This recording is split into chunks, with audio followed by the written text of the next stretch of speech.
नाम बोले यार। जी बोला ना, आदित्य। अबे अपना नहीं, गुमशुदा का। अनुज श्री। ए साउंड, मेरा पेन लिया क्या तूने? अरे तेरे पेन की मैं बत्ती बनाऊंगा क्या? यार चल नाम बोल, नाम बोल। जी अनुज श्री। यादव, कल इंडिया पे लगाता क्या? ए तू दिमाग का दही मत करा। पता नहीं साला क्या हो गया इस इंडियन टीम को। पैसा खाया इन लोगों ने, पैसा खाया। तू उनका पैसा छोड़, पहले मेरा पैसा निकाल। 3 का भाव था। तू साले सुधरेगा नहीं। ले तेरा 2 मीटर डाउन ना, ले गिन ले गिन ले। सर। ए कल का भाव बोलना। 1 का 2 न्यूजीलैंड पे। भाई साहब और ये तेंदुलकर ने सेंचुरी मारा तो 5000 नकद ऑन द स्पॉट। भाई साहब। और तेंदुलकर आउट हो गया तो पार्टी। अच्छा पार्टी। साले मतलब मेरा पैसा तो हमेशा लेता रहेगा और तू मेरे को पार्टी देगा? आप लोग मेरी कंप्लेंट लिखेंगे या नहीं? मजाक बना रखा आप लोगों ने। 2.5 घंटे से मैं आपके हाथ पैर जोड़ रहा हूं।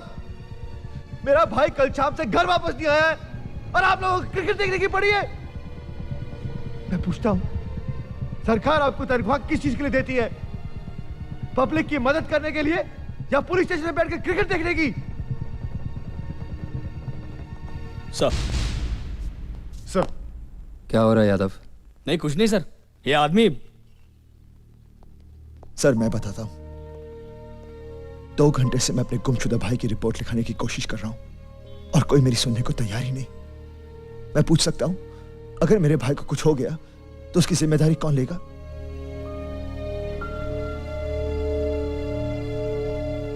देखिए आप आइए मेरे साथ। महमूद भाई जरा चाय बोल दो। सिगरेट? जी नहीं। देखिए अपने लोगों की तरफ से मैं आपसे माफी मांगता हूं, पर यकीन मानिए सब पुलिस वाले एक से नहीं होते। सर इस वक्त मैं सिर्फ अपने भाई के बारे में सोच रहा हूं। छोटा है आपसे? जी हमारे बीच में झगड़ा हो गया सर। वैसे तो कभी ऊंची आवाज में बात नहीं करता। एक्चुअली मैंने उसे कुछ ज्यादा ही डांट दिया, इसी का बुरा मान गया वो। उसे घर तो आ जाना चाहिए था। सर मैंने उसके सारे दोस्तों से पूछा लेकिन किसी को कुछ नहीं मालूम। समझ में नहीं आ रहा सर, मैं सब जगह ढूंढ चुका हूं। सब जगह से आपका मतलब? कॉलेज, कैंटीन, दोस्तों के घर, हॉस्पिटल्स। भगवान न करे उसे कुछ हो गया हो, पर फिर भी हो सकता है उसका एक्सीडेंट हो गया हो या फिर गुस्से में आके उसने कुछ करने की कोशिश की हो।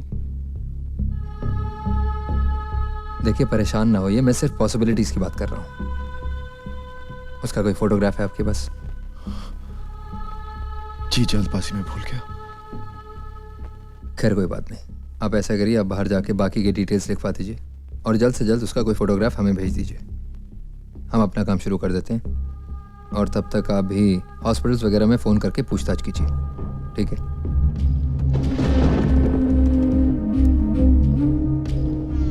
हेलो जेजे हॉस्पिटल, आपके पास कैजुअलिटी में कोई केस आया? अरे तो फिर इमरजेंसी में चेक कीजिए ना प्लीज। अनुज, जी अनुज श्रीवास्तव। एज यही कोई 22 साल का होगा। नहीं नहीं मोटा नहीं है। ओह थैंक्स। हेलो हेलो अमित, भैया है वहाँ पर?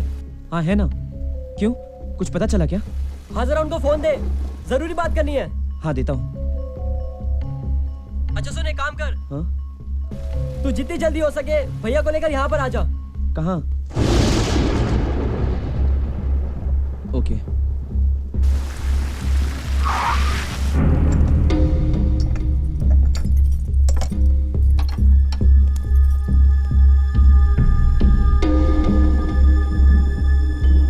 भाई साहब जरा एक बार इनको भी बॉडी दिखा देंगे? क्या रे, इधर मुर्दे लोग का नुमाइश लगा है क्या? कभी खुद आता है, कभी अपने दोस्त लोगों को लेके आता है। चल अबे सुबह आना। भाई साहब प्लीज, वो उसके बड़े भाई हैं। प्लीज भाई साहब, सिर्फ 2 मिनट के लिए खोल दीजिए। जल्दी करना अभी। तुम लोगों की वजह से मेरी लास्ट ट्रेन छूट गई ना, तो टैक्सी का भाड़ा भी तुम्हारे से ही लूंगा मैं।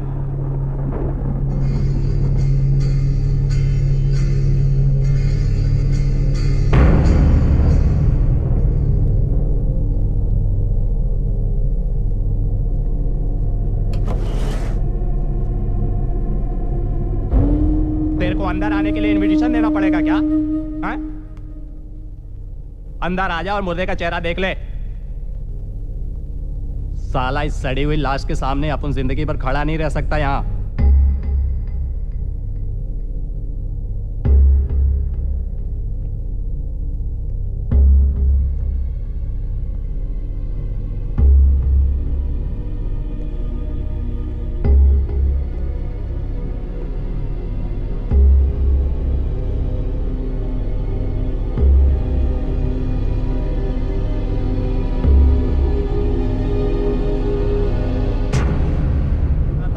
पुलिस ने 2 इंच का होल करके सुला दिया साले को।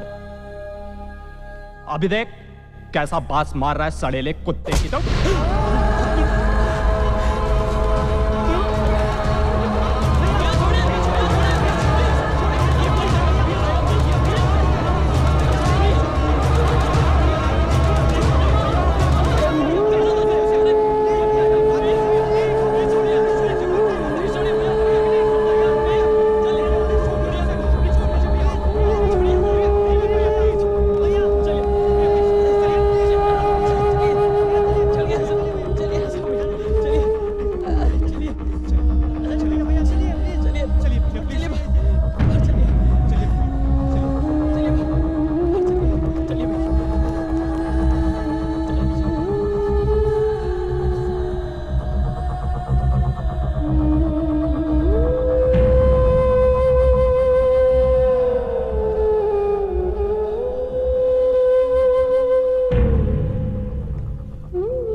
कपड़े,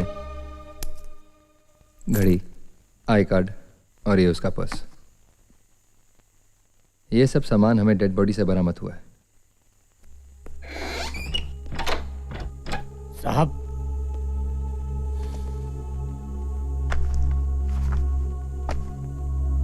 यह दस्तखत कीजिए।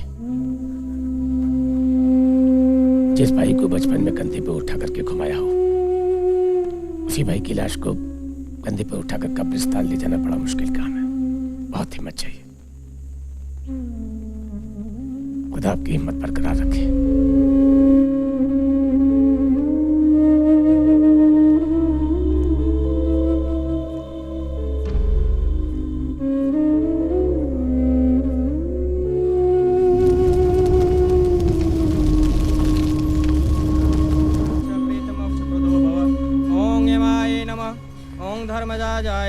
दिवंगत का नाम क्या है? अनुज श्रीवास्तव। ओम मृगेधराय नमः। ओम चित्राय नमः। ओम चित्रगुप्ताय नमः। दिवंगत के पिता का नाम क्या है? स्वर्गीय दीनानाथ श्रीवास्तव। स्वर्गीय दीनानाथ श्रीवास्तवस्य पुत्रस्य अनूप श्रीवास्तवस्य अस्थि अहम विसर्जनम करिष्ये। अस्थि विसर्जन कीजिए।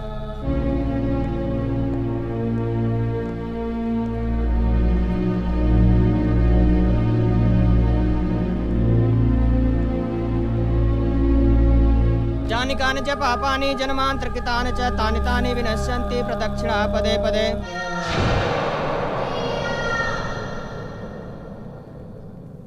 भैया, मुझसे ये नहीं होगा मोहित। मैं उस अनुज की अस्थियां नहीं पा सकता जो ड्रग्स का धंधा करता था। सरकार लाखों रुपए खर्च करके हम इसलिए तो ट्रेन नहीं करती कि हम 20-22 साल के लड़कों पे गोली चलाएं।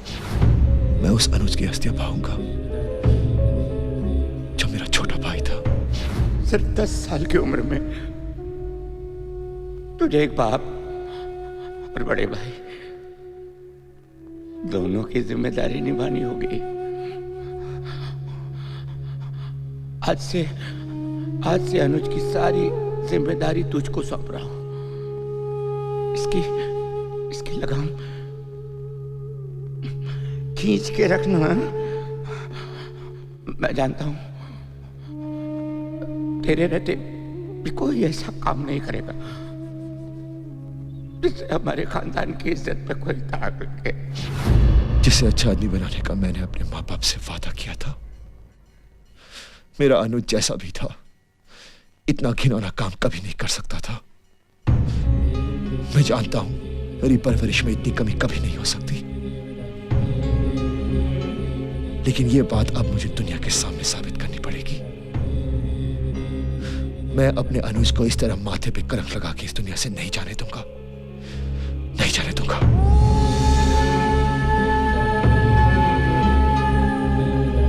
मेरा भाई ड्रग्स का धंधा नहीं कर सकता, मुझे पूरा यकीन है। या तो पुलिस को कोई गलतफहमी हुई है या वो किसी साजिश का शिकार हुआ है। देखिए, मुजरिम के माथे पर नहीं लिखा होता कि वो मुजरिम है। मेरा भाई मुजरिम नहीं था, मुझे पूरा विश्वास है। रंगे हाथों पकड़ा गया था वो। अरे पुलिस रिपोर्ट में साफ साफ लिखा है वो आधे किलो माल के साथ भाग रहा था। इसीलिए तो मैं कह रहा हूं कि मुझे पुलिस रिपोर्ट की एक कॉपी दे दीजिए। मैं जानना चाहता हूं कि सच क्या है और झूठ क्या है। देख, हमारे साथ मगजमारी मत कर। हमने कह दिया ना कि हम पुलिस रिपोर्ट की कॉपी किसी को नहीं दे सकते। क्यों नहीं दे सकते? क्या मुझे पूरी बात जानने का हक नहीं है? मैं जानना चाहता हूं कि मेरे भाई के साथ हुआ क्या था। ऐसे क्या हालात थे कि उसे रोकने के लिए पुलिस को एक के बाद एक 3 गोलियां चलानी पड़ी। हादसा एग्जैक्टली किस जगह पर हुआ था? क्या पुलिस के अलावा वहां पर कोई और भी आई विटनेस था? मैं जानना चाहता हूं कि मेरे भाई मुजरिम था तुम्हारा भाई। सर। और उसका वही अंजाम हुआ जो कि पुलिस मुठभेड़ में एक खतरनाक मुजरिम का हो सकता है। देखो, ये एक सरकारी मामला है। इस तरह से हम पुलिस रिकॉर्ड की कॉपी हर मुजरिम के घर वालों को बांटते रहे तो एक नया डिपार्टमेंट खोलना पड़ेगा। तुम्हारे भाई का केस बंद हो चुका है। अब तुम घर जाओ और हमें अपना काम करने दो। मगर सर बस, पिछली बार एक आम आदमी समझ के मैंने आपकी मदद की थी, मगर इस बार अगर आपने ऊंची आवाज में बात करने की कोशिश की तो मुझे आपके साथ उसी तरह से पेश आना पड़ेगा जैसे एक मुजरिम के बड़े भाई के साथ आना चाहिए। Do you understand? तुम लोग आओ मेरे साथ।